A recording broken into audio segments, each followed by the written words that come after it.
ভাই মানেই শুধু রক্তের সম্পর্ক নয়, ভাই মানে এক টুকরো আপন মানুষ। নিজের বাড়ি ছেড়ে যখন শ্বশুর বাড়িতে এসে নিজের সংসার করি, তখন আপনজনদের জন্য মনটা মাঝে মাঝে কেমন করে ওঠে। আর সেই আপন ভাই যখন আমার শ্বশুর বাড়িতে বেড়াতে আসে, তখন আনন্দটা সত্যি অন্যরকম লাগে, বলে বোঝানোর মতো না। মনে হয় নিজের বাড়ির একটা অংশ যেন হঠাৎ করে আমার কাছে চলে এসেছে। কিছু সম্পর্ক দূরত্ব থেকেও হৃদয়ের খুব কাছের। ভাই তারই সুন্দর সবচেয়ে উদাহরণ। ভাই এসেছে আজকে আমার শ্বশুর বাড়িতে বেড়াতে, তাই আজকের দিনটা একটু বেশি আপন, একটু বেশি আনন্দের। Hello everyone, welcome to my daily blog. আশা করি সকলে ভালো আছেন। আজকে আমার বাড়িতে আমার ভাই, ভাবি এবং মা বেড়াতে এসেছে, তাই প্রথমে আমি এখানে একটা মুরগি কেটে নিয়ে রোস্ট বানিয়ে সুন্দর করে ধুয়ে রেখে দিয়েছি। তারপরে এখানে আমি কিছুটা মাছের পিস নিয়েছি। তারপর এই মাছের পিসগুলো ভালোভাবে ধুয়ে পরিষ্কার করে এগুলোকে মশলা মাখিয়ে নিব। তাই এখানে আমি প্রথমে দিয়েছি কিছুটা পরিমাণ লবণ। লবণ দেওয়া হয়ে গেলে তারপর আমি এখানে দিয়েছি কিছুটা পরিমাণ হলুদের গুঁড়ো। লবণ হলুদের গুঁড়ো দেওয়ার পর আমি এই মাছের পিসগুলো সুন্দরভাবে মাখিয়ে নিচ্ছি। সুন্দরভাবে ম্যারিনেট করা হয়ে গেলে তারপর আমি একটা কড়াইয়ের মধ্যে দিয়ে এই মাছগুলো ভেজে নিব। তাই প্রথমে একটা কড়াই বসিয়ে দিলাম। কড়াই বসিয়ে তার মধ্যে একটু তেল দিয়ে দিলাম। তেল গরম হয়ে যাওয়ার পর তারপর এখানে আমি কিছু মাছের পিসগুলো এক এক করে দিয়ে দিচ্ছিলাম। তারপর এক এক করে সবগুলো মাছের পিস আমি কড়াইয়ের মধ্যে দিয়ে দিচ্ছি। সবগুলো দিয়ে দেওয়ার পর আমি এখানে আবার কিছুটা পরিমাণ পাবদা মাছ নিয়েছিলাম।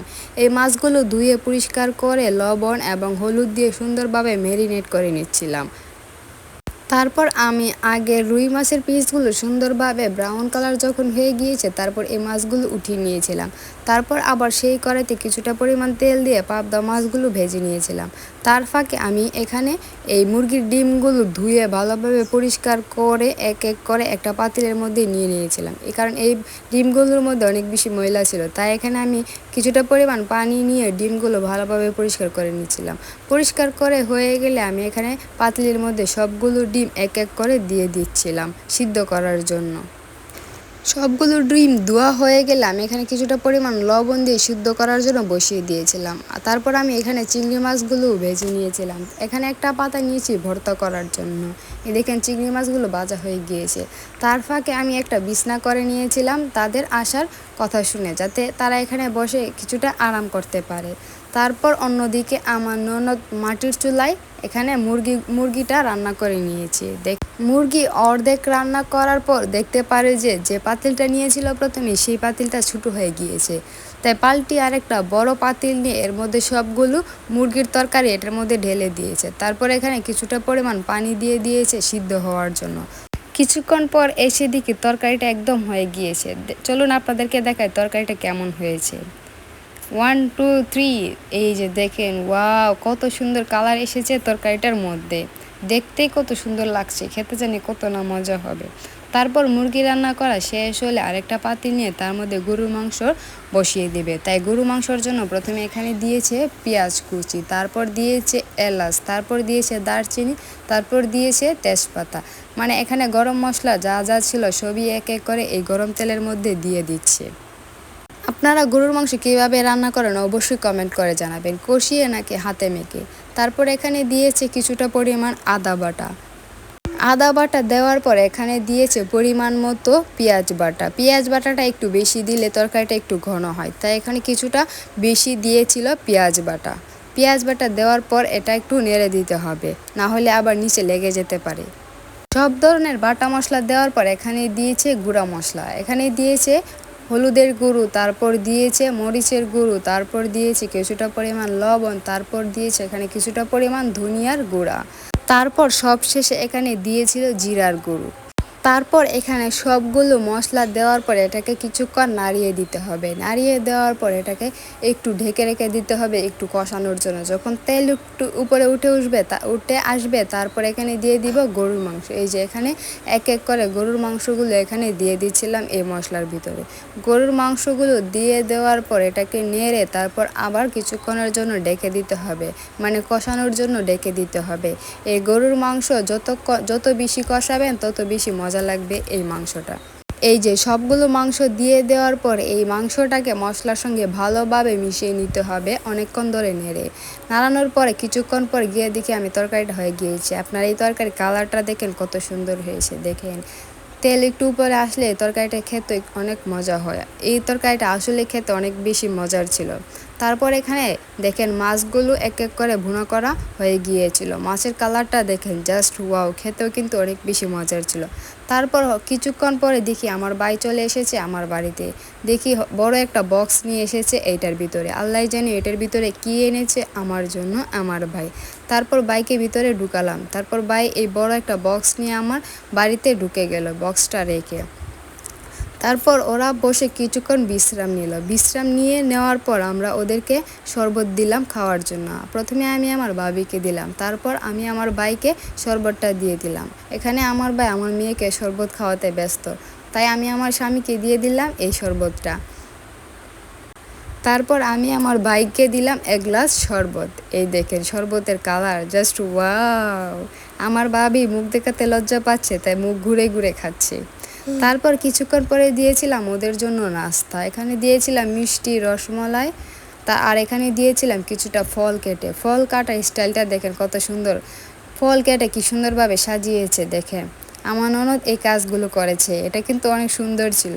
তারপর দিয়েছিলাম কিছুক্ষণ পরে ভাজা পোড়া, দিয়েছিলাম এখানে সিঙ্গারা এবং এটার নাম কি বলে পেঁয়াজু। তারপর অনেক এক্সাইটেড ছিলাম এই বক্সটার ভিতরে কি আছে দেখার জন্য, তাই তাড়াহুড়ো নিয়ে বক্সটা খুলে ফেললাম। আস্তে আস্তে করে বক্সটা খুলতেছি আমি। প্রথমেই বক্সটা খুলে দেখি সুন্দর একটি কাচের বাটি, তার মানে বুঝতে পেরেছি এটার ভিতরে একটা ডিনার সেট আছে। আমি কিছুদিন আগে একটা নতুন ক্যাবিনেট বানিয়েছি, এটা খুব খালি ছিল, তাই ভাই আমার জন্য সুন্দর দেখে একটা ডিনার সেট কিনে নিয়েছে। তারপর এক এক করে আমি এখানে সবগুলো খুলে নিয়েছি। এটা মূলত 32 পিসের একটি ডিনার সেট ছিল। প্রথমে এখানে একটা পেয়েছিলাম সুন্দর একটি কাচের বড় একটা বাটি, তারপর এখানে ছিল ছোট ছোট বাটি 6টা করে। চলুন আপনাদেরকে দেখাই সবটা।